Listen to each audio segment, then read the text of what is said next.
C. Joseph Vijay எனும் நான்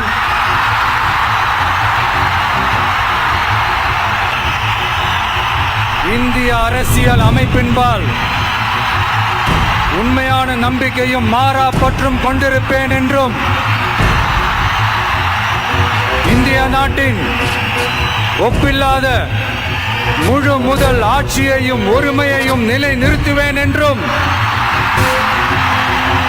தமிழ்நாட்டு அரசின் முதலமைச்சராக